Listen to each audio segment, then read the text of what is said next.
ரொம்ப ரொம்ப முக்கியமானது. இரவு உணவு 5:30 6 மணிக்கு நம்ம உணவை முடிச்சிடும்.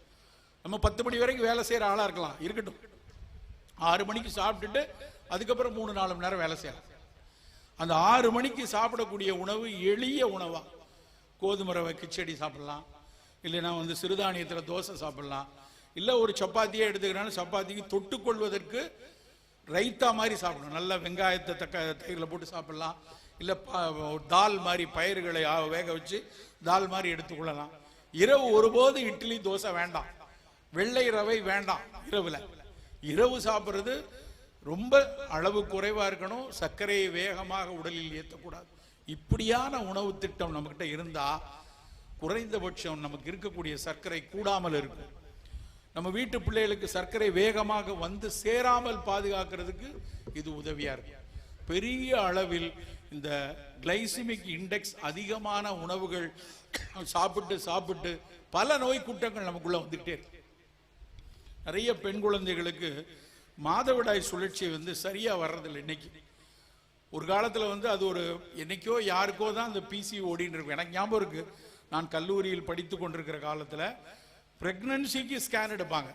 2வது ஒரு 3வது மாதம் ஆகும்போது முதல் முறையாக போய் ஸ்கேன் பண்ணுவாங்க. அப்படி ஸ்கேன் பண்ணிட்டு வரும்போது பாப்பா உள்ள எப்படி இருக்குன்னு பார்க்கும்போது கூடவே ஒரு அடிஷனல் பிசிஓடி சேஞ்சஸ் இன் ஓவரின்னு போட்டிருப்பாங்க. எப்படி கருத்தரித்த உடல்ல தாய்க்கு வயிற்றுக்குள்ள பிள்ளை எப்படி இருக்குன்னு பார்க்கும்போது தான் பிசிஓடின்னு போட்டிருப்பாங்க. நாங்கள் கேட்போம், இது என்ன சார் பிசிஓடி? இது பாலிசிஸ்டிக் ஓவரி, ஒரு கொஞ்சம் ஓவரியில் சில நீர்க்கட்டி இருக்கு அப்படிங்கிறது ஒரு கூடுதல் குறிப்பாக இருந்துச்சு. ஆனா இன்னைக்கு நிலைமை என்ன தெரியுமா? கருத்தரிப்பு தாமதத்திற்கு மிகப்பெரிய காரணம் அந்த பாலிசிஸ்டிக் ஓவரி. திருமணமாய் 5 ஆண்டுகள் 7 ஆண்டுகள் 8 ஆண்டுகள் இருவரும் சரியான தாம்பத்திய உறவு இருந்தும் கருத்தரிப்பு தாமதிச்சுட்டே வர்றதுக்கு மிக முக்கியமான காரணம் அந்த பாலிசிஸ்டிக் ஓவரி, சினைப்பை நீர்க்கட்டிகள். எப்படி வந்துச்சு அந்த நீர்க்கட்டி? அந்த பெண் சரியாகத்தான் சாப்பிட்றாங்க, சரியாக தான் போயிட்டு இருக்காங்க. எப்படி அவர்களுக்கு இவ்வளவு கூடி இருக்கு? 35% இன்ஃபர்டிலிட்டிக்கான ரீசன் பிசிஓடின்னு சொல்லியிருக்காங்க. ரொம்ப கவனமா இருக்கணும். ஏன்னா ஒரு கருத்தரிப்பு தாமதம்ங்கிறது அந்த பெண்ணினுடைய மனதில் எவ்வளவு வலியை ஏற்படுத்தும் அந்த குடும்பத்துக்கு தான் தெரியும்.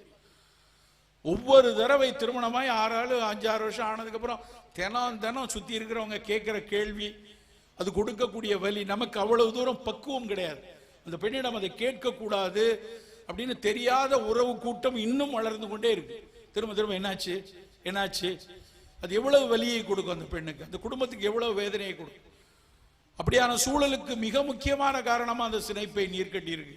அந்த சினைப்பை நீர்க்கட்டிக்கு மிக மிக முக்கியமான காரணம் சிறு வயதில் இருந்தே அந்த பிள்ளைக்கு மாதவிடாய் துவங்கிய காலத்தில் அதிக அளவில் சர்க்கரை சாப்பிட்றது, இந்த சாக்லேட்ஸ், குறிப்பா அந்த மில்க் சாக்லேட், இனிப்பு பொருந்திய பண்டங்கள் அதிகமா சிறு வயதில் எடுக்கிறது. அதுக்கப்புறம் உடல் உழைப்பு குறைந்து போகுது. பொம்பளை பிள்ளை நீ வீட்டோட இரு, நீ எங்கேயும் வெளியே போய் விளையாடாத, எந்த இடத்துக்கும் போகாது அப்படின்னு சொல்லி வீட்டுக்குள்ளேயே வெயில் கூட படாது வீட்டுக்குள்ளேயே வச்சிருக்கிறது, வெயிலில் விளையாடாம போறது, அப்புறம் உணவுல இனிப்பு அதிகமாகுது. இது ரெண்டும் சேர்ந்து அந்த பிள்ளைக்கு சினைப்பை நீர்க்கட்டிகளை கூட்டிக் கொண்டே வரும்.